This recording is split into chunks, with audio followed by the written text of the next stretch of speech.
Good evening दोस्तों, स्वागत है आपका अपने YouTube channel UPSC with Sawai Upadhyay. तो दोस्तों आज हम बात करते हैं इटली के एकीकरण की।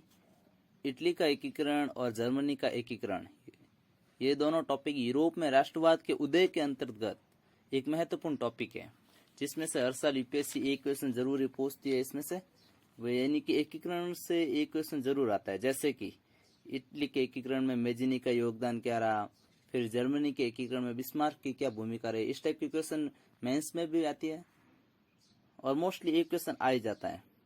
तो दोस्तों आज हम बात करते हैं इटली के एकीकरण के बारे में। इटली 19वीं सदी के मध्य में 7 राज्यों में बटा हुआ था, जिसमें से केवल एक सार्डिनिया पीडमांट में एक इतावली राजघराने का शासन था, जहां का शासक विक्टर इमैनुअल II था। इमैनुअल का प्रमुख मंत्री था काउंट कावूर। इमैनुअल का प्रमुख मंत्री काउंट कावूर था और इसकी भी इटली के एकीकरण में महत्वपूर्ण भूमिका रही है। सबसे पहले ज्यूसेप्पे मैत्सिनी या मेजिनी ने इटली के एकीकरण के लिए कार्बोनरी नामक गुप्त संगठन का सदस्य बना और बाद में मेजिनी ने 2 और गुप्त संगठन बनाए। जो पहला था मार्सेई में, जो यंग इटली के नाम से, और बर्न में उसने अपना गुप्त संगठन बनाया यंग यूरोप के नाम से। इन दोनों संगठनों की महत्वपूर्ण भूमिका रही है इटली के एकीकरण में। यंग इटली जो कि 1831 में स्थापित हुआ, इसका उद्देश्य मेजिनी के एकीकरण के उद्देश्य का प्रचार करना था, यानी कि इटली का एकीकरण में जो योगदान या जो जो एकीकरण के लिए किस किस का सहायता चाहिए, वो सारा प्रचार करता था यंग इटली और ये यंग यूरोप।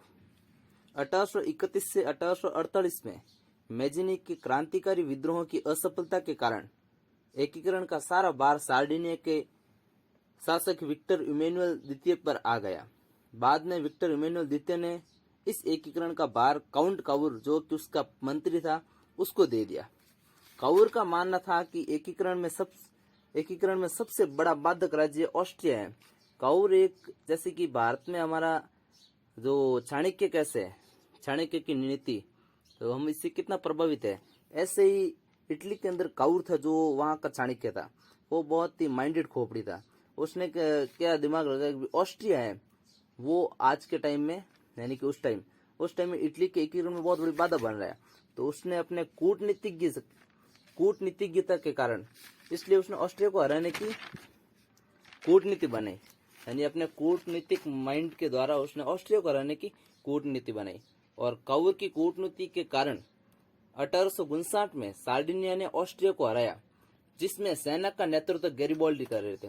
अब देखो दोस्तों, 3 व्यक्तियों का योगदान रहा, मेजिनी, कावूर और गैरिबाल्डी, और विक्टर इमैनुअल द्वितीय तो है ही है जो वहां के शासक थे। और गैरिबाल्डी जो सेना थी उसका नेतृत्व कर रहे थे। सेना भी कौन, जो स्वयंसेवक थी विदाउट पेमेंट। गैरिबाल्डी ने 1807 में दक्षिण इटली और 2 सिसिलियों के राज्यों को जीतकर इटली में मिलाया और स्पेनी शासक को सत्ता से हटा दिया। इस प्रकार 1861 में विक्टर इमैनुअल द्वितीय को इटली का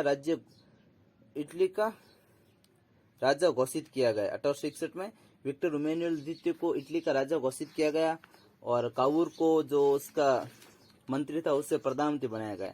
लेकिन कावूर के प्रधानमंत्री बनने के 3 महीने बाद उसकी मृत्यु हो जाती है। 1861 में रोम पोप के अधीन था, यानी कि अभी तक इटली का एकीकरण पूर्ण नहीं हुआ है।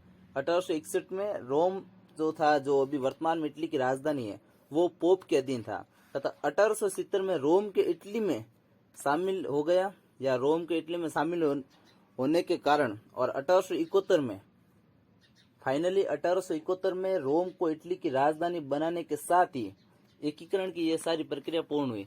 तो दोस्तों देख लीजिए, 4 व्यक्तियों का महत्वपूर्ण योगदान रहा है। एक तो जो गैरिबाल्डी, मेजिनी और विलियम इमैनुअल द्वितीय और कावूर, ये 4, इन चारों का महत्वपूर्ण योगदान रहा है। और उनमें से 1-2 क्वेश्चन तो पुट अप होता ही है, जैसे कि भाई गैरिबाल्डी की भूमिका क्या रही है और मेजिनी का क्या योगदान रहा है इटली के एकीकरण में। और मेजिनी के योगदान का क्वेश्चन तो आ चुका है यूपीएससी में कई बार।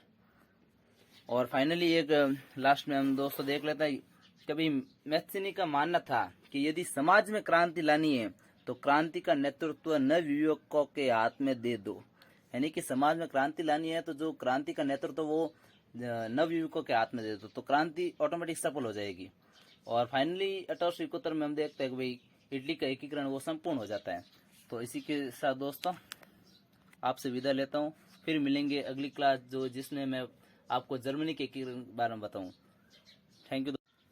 गुड इवनिंग दोस्तों, स्वागत है आपका अपने YouTube channel UPSC with Sawai Upadhyay. तो दोस्तों आज हम बात करते हैं इटली के एकीकरण की। इटली का एकीकरण और जर्मनी का एकीकरण, ये दोनों टॉपिक यूरोप में राष्ट्रवाद के उदय के अंतर्गत